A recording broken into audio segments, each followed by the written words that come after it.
கோவை மாவட்டம் மேட்டுப்பாளையம் பேருந்து நிலையத்தில் வாடகை கார் ஓட்டுநராக இருந்த அலாவுதீன் ஓராண்டுக்கு முன்னர் காணாமல் போயுள்ளார். ஓராண்டாக அவரை தேடி வந்த போலீசாருக்கு அலாவுதீன் கொலை செய்யப்பட்டு எரிக்கப்பட்ட தகவல் தற்போதுதான் தெரிய வந்துள்ளது. அலாவுதீனை திமுக கவுன்சிலரும் அவரது மகன்களும் சேர்ந்து கொலை செய்து எரித்துள்ளனர். ஓராண்டுக்கு பின் திமுக கவுன்சிலர் சிக்கியது எப்படி? இந்த செய்தி தொகுப்பில் பார்க்கலாம்.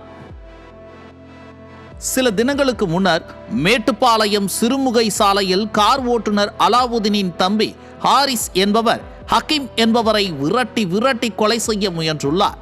அவரை பிடித்து விசாரித்த போது அலாவுதீனின் மனைவியுடன் ஹக்கீம் திருமணத்தை கடந்து உறவு வைத்திருப்பதாகவும் அதனால்தான் தனது அண்ணன் அலாவுதீன் காணாமல் போய்விட்டார் என்றும் கூறியிருக்கிறார்.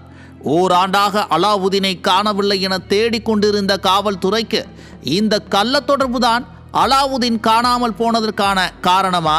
அலாவுதீனின் மனைவியும் ஹக்கீமும் சேர்ந்து கொலை செய்து விட்டார்களோ என விசாரிக்க தொடங்கியுள்ளனர். அப்போதுதான் இன்னொரு கள்ள தொடர்பும் அதனால் அலாவுதீன் கொலை செய்யப்பட்ட கதையும் காக்கிகளுக்கு தெரிய வந்திருக்கிறது.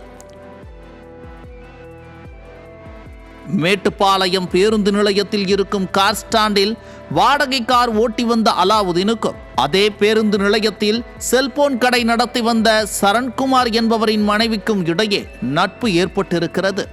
செல்போன் கடையில் தொடங்கிய நட்பு காலப்போக்கில் கள்ளக்காதலாக மாற அது கள்ள தொடர்பு என்கிற நிலை நோக்கி நகர்ந்துள்ளது. இந்த விவகாரம் செல்போன் கடை நடத்தி வந்த சரண்குமாருக்கு தெரிய வரவே அவர் தனது தந்தையிடமும் சகோதரனிடமும் சென்று அழுதிருக்கிறார். அவர் தந்தை வேறு யாரும் இல்லை, காரமடை நகராட்சியின் 3வது வார்டு திமுக கவுன்சிலர் ரவிக்குமார். அவரது சகோதரன் மணிகண்டன் திமுக இளைஞரணி நிர்வாகி.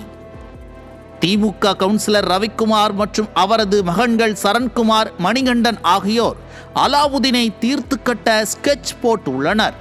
அதன்படி அலாவுதீனை நைசாக பேசி தனியாக அழைத்துச் சென்று அடித்து கொலை செய்து சடலத்தை மாதேஸ்வரன் மலை கோவில் பின்புறமுள்ள புதருக்குள் வீசி எரித்துள்ளனர். அதன்பின் எதுவுமே நடக்காதது போல ஓராண்டு காலமாக இயல்பு வாழ்க்கையை தொடர்ந்துள்ளனர்.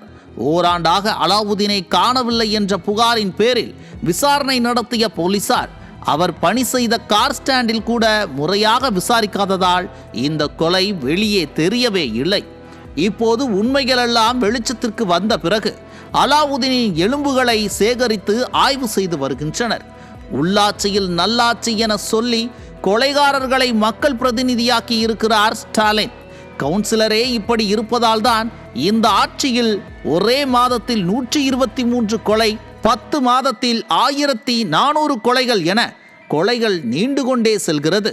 சட்டம் ஒழுங்கு சந்தி சிரிக்கிறது.